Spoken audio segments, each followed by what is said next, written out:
Hey, I'd like to welcome you to another episode of the Mission Matters Marketing Podcast, your source for all things marketing. My name is Adam Torres. You can follow me on Instagram at AskAdamTorres. Keep up with my book releases, book tour schedule, signings, all that other good stuff. Always love to connect with you there. And as always, if you'd like to apply to become a co-author of one of my upcoming books, just head on over to the website, missionmatters.com, and click on Become an Author to apply. All right, so today I have Jeeyan Rostam-Adabi on the line, and he's former EVP of Marketing over at Hawk Media.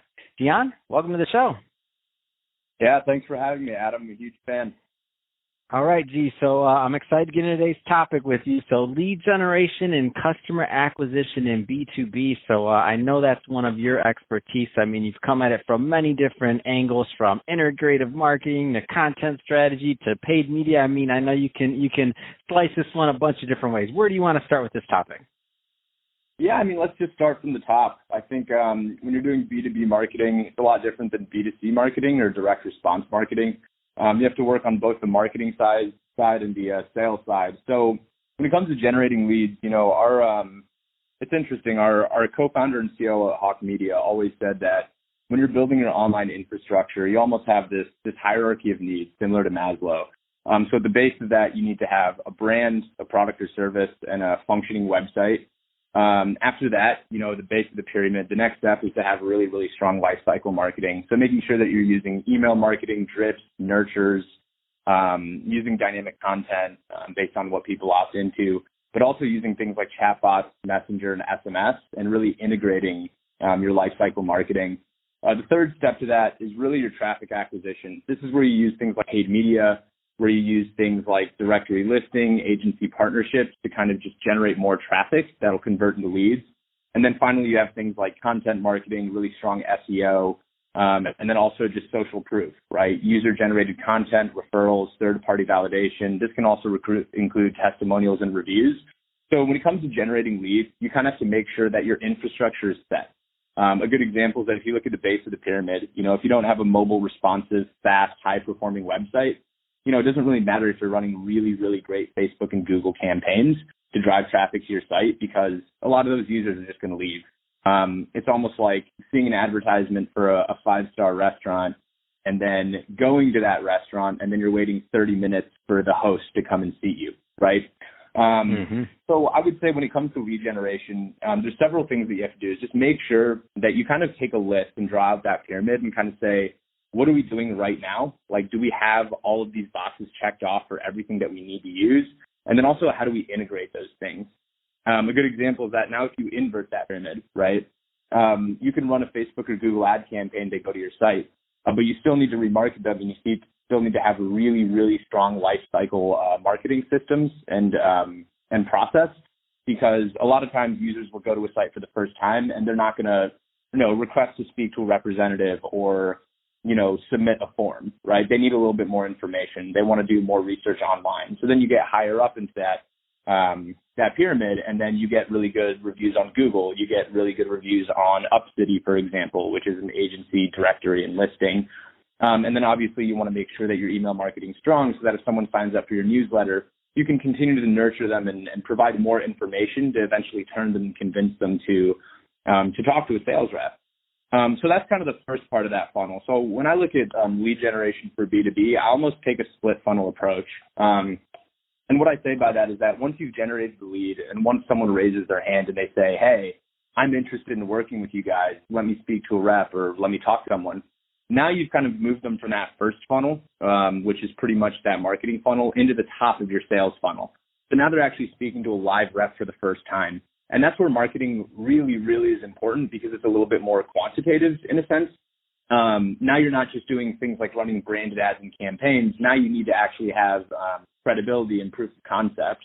So a lot of the ways that you can really support the sales side of things and improve velocity and your client conversion rate is just making sure that your marketing team is supporting your sales team with white papers, case studies, guides, ebooks, testimonials, quantitative PR, and case studies. And so when I say quantitative PR, there's two different forms of PR.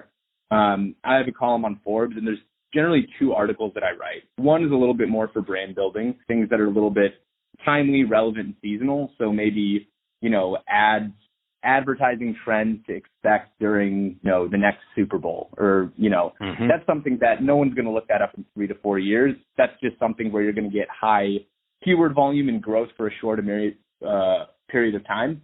But then you have things that are a little bit more quantitative.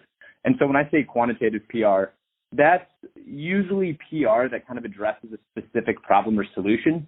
So a lot of times what I do on the sort of strategic and tactical side of things is that, I kind of take typical client deferrals and why they don't want to work with us, do a bunch of keyword research and kind of see what they're searching for in a search engine, and then just write an article and give it to our sales team for follow-up.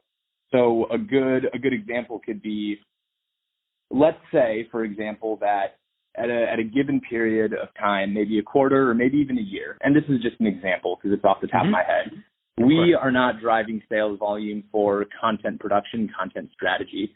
Well, a good article to write, this is somewhat of a real case scenario, is writing the power of digital content marketing and really addressing all of the needs, concerns, and questions that people have and demonstrating that value. So a lot of people think about content as, we should just host a blog on our site. But content marketing can be everything from user-generated content and videos. It can be events and experiences. It can be ratings, reviews. It can be guides, ebooks, games, quizzes, lots of things, right? And so there's different stages of your funnel that you can use different content formats for that are very effective. So for example, if you want to use ratings or reviews, that's usually something that's a little bit lower down that customer journey than something like a quiz to test someone's knowledge and drive education and awareness into what they know and don't know and where holes in their marketing are, so that you kind of generate that lead and that engage their interest, and then continue to serve them different forms of content that just help nurture them down into your client conversion funnel. I think the key here when looking at both your marketing and sales funnel is to make sure that it's very, very integrative, right? The power of content is that you really need to ask yourself a few questions, like who is your audience? What does your audience want or need at a certain point in their customer journey? And then once you've determined those things, what's the best form of content to really satisfy that client and make sure that we're both getting the desired outcome. They're getting the product, service, or information that they need, and that we're also generating the business. Also, you can leverage your content dynamically in emails. You can personalize it. You can make it contextual. You can leverage, let's say videos from an event or an experience or a conference you ran, and you can use it in a paid media ad to generate, more ticket sales for the next year, or maybe do a sizzle reel or a recap of the last year. You can do simple things like how-to guides or explainer guides to really educate and inform. I mean, I think that's really the key when it comes to lead gen client acquisition for B2B, is just making sure that everything's fully integrative and that you kind of look back to that pyramid I discussed and just say, what are the key performance indicators and metrics that matter at each stage? And then what's the best channel that's going to get us the best results at the lowest cost? Let's talk a little bit more about top of funnel. And thank you for that, by the way. So that is a lot of content. For people listening to this, you're probably going to want to listen to this a second time and rewind and take notes this time, because G just basically went through the whole process of what it took in only a couple of minutes. So that was awesome.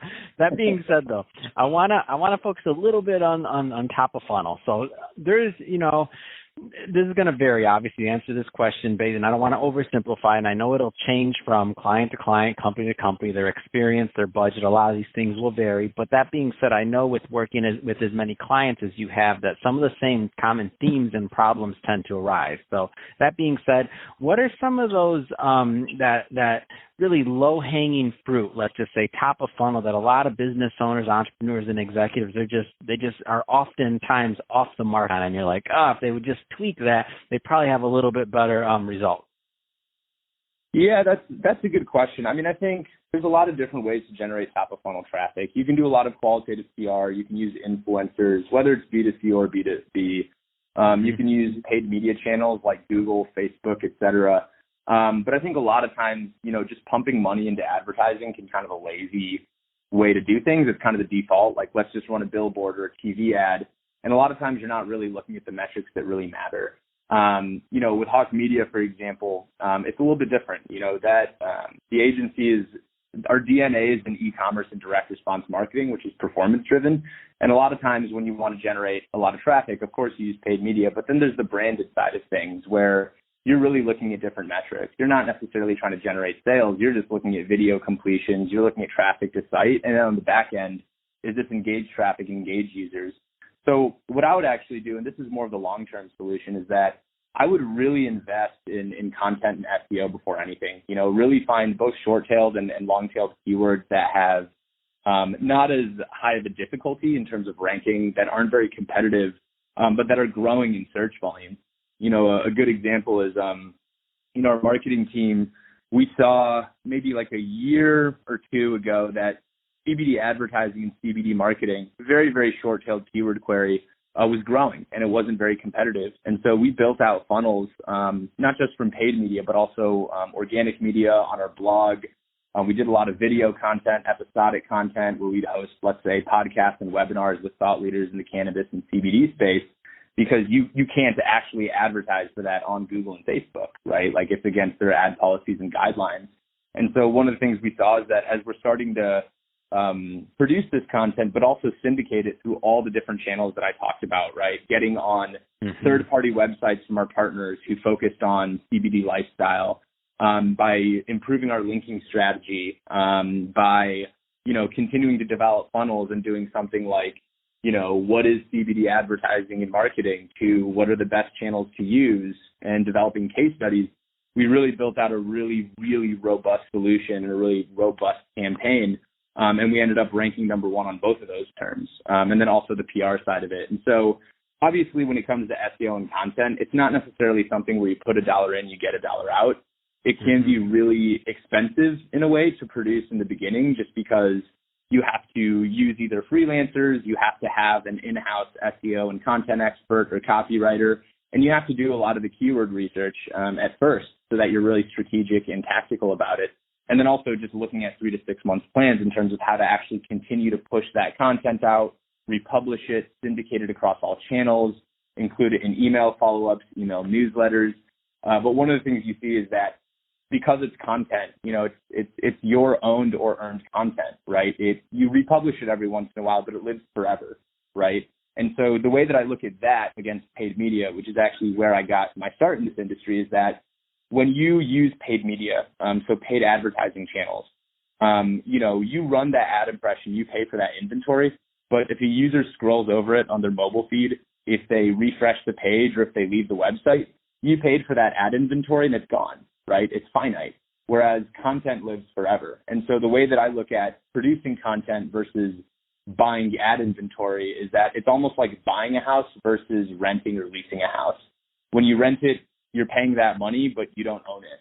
When you buy a house, it's yours, right? You can rent it out to other people. You can have contributors on your blog, contributors write and then syndicate that through email with a backlink.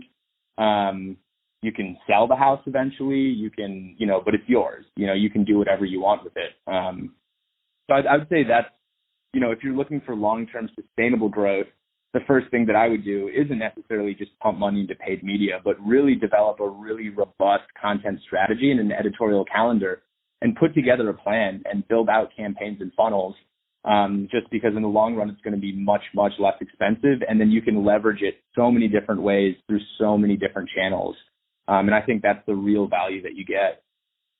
Man, I love it. I love it. And I mean, that's where we've kind of placed our chips at over here. And that was our thought process in the beginning, was get the content right, make sure you have the right quantity, make sure that you're going out there and getting it. But, and that's where we've experienced our growth. So I love that you brought that up, because I think the other route is, you use the word lazy. I don't know if I use that word. Maybe it is, maybe it isn't. I don't know. But I will say that, it's not quite as difficult as figuring out great content and how to, in that strategy. I would say you're 100% correct on that one. Well, so I'll say this, Adam. It's lazy wasn't the right word, but the reason why I say maybe start with content is that, to give you a little bit of background of the Hawk Media, it's a month-to-month and a la carte business model, right? And so we work with everyone from early growth stage businesses in pre-launch who need a launch strategy, but also Fortune 500 companies. And so with that, because we do everything in-house. We don't outsource our own operation because people would outsource to us. So it didn't quite make sense to just kick it off to someone else. But by offering services, Hawk provides services in marketing strategy, paid media, content marketing, lifecycle marketing, and then also web and creative. One of the things that you see when you have a client who has all these integrated channels, or even when they don't, is that strategically you can you can place content in every single department that Hawk offers, right? So it's a very fluid and a very agile solution in that sense, because if you, for example, going back to your original point where it's like, how do you get top of funnel traffic? If you go to an agency or a consultant or a freelancer who only specializes in paid media, it's a bit of a myopic way to look at your marketing, because you're not really developing full funnel solutions in-house with a team that's going to take one piece of your marketing like content and make sure that it's spread out across all of your marketing efforts, That's awesome. So, Jeeyan, that being said, if somebody's listening to this and they want to connect or learn more about your work, what's the best way for them to do that? Yeah, I would say you can always reach out to me on LinkedIn, Jeeyan Rostam-Adabi. I'd say the other thing is that if you want to email me directly, you can do it at jeeyan91@gmail.com, jeeyan91@gmail.com. Obviously, willing to connect, willing to do some high-level strategic consulting and help you out.